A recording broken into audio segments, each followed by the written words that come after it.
Hey guys, it's Zach. Today I'm going to run through some profile toolpaths. I'm not going to spend a ton of time on it. I'm going to hit on really a couple different areas within here so you can see kind of what control and what adjustments you have within here. So in here I have a rough and a finish pass, and I'm going to hit mostly on the patterns and the leads. So for patterns, on this one you have under the profile rough you have the option of standard, contour ramping, or side roughing.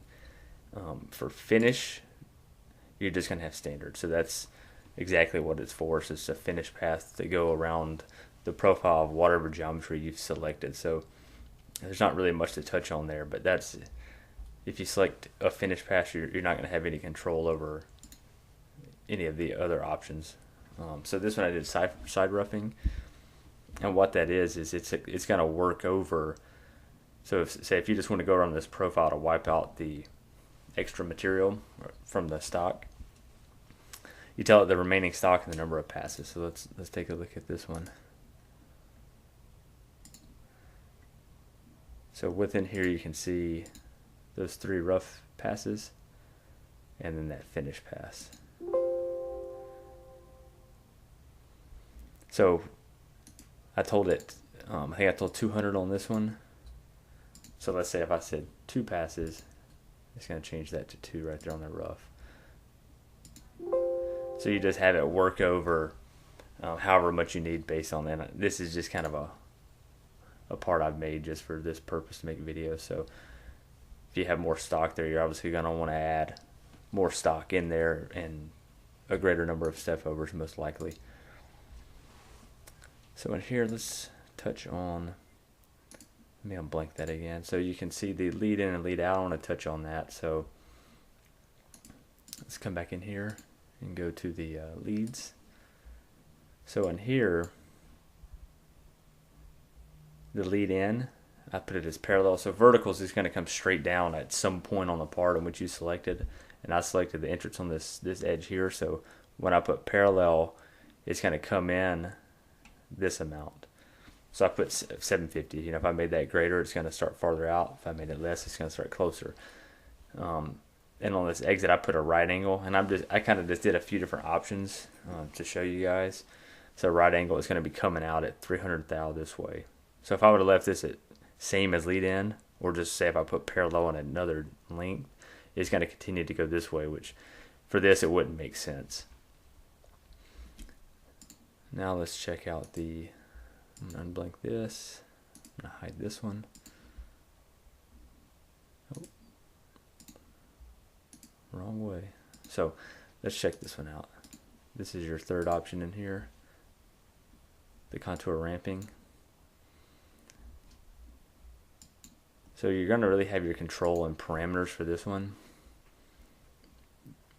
Down here it's going to be different than the previous one. So you're going to have, you can do it at different depths. I'm choosing to do angle. I don't really use this one a lot, but so I set it to 1 degree. So it's going to go to the final depth that I've told it to go to. And it's going to wrap around however many times and keep that same 1 degree angle. And then when it gets to the final depth, it'll of course go around one more time. So let's look at a couple leads. I did some different ones here. Actually, I left the lead in, I left as parallel. You can obviously do any of these on lead in or out, but I'm just kind of keeping it mixed up a little bit so I can show you. So circular, depends what you're doing.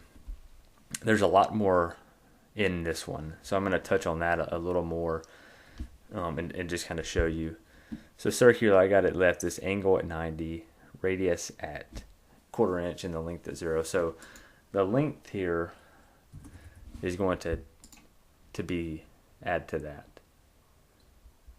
which in some cases it's not necessary, or it may even not work. It may try to hit the part depending on what you're doing.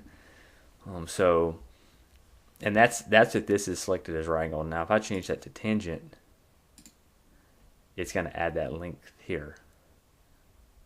So I know this is, over my time using Bobcat, this particular area is taking some tinkering for me.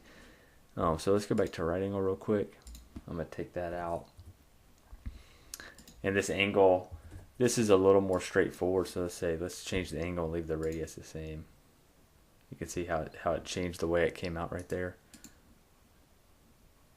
And of course, if we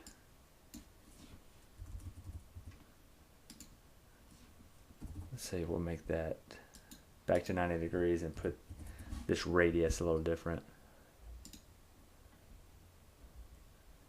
So you can see you have pretty good control over that arc when you're coming in and out. User defined, I've never done much with that because I usually can make it work with these other ones. So the length can be a little strange, I guess, especially when it's at a right angle.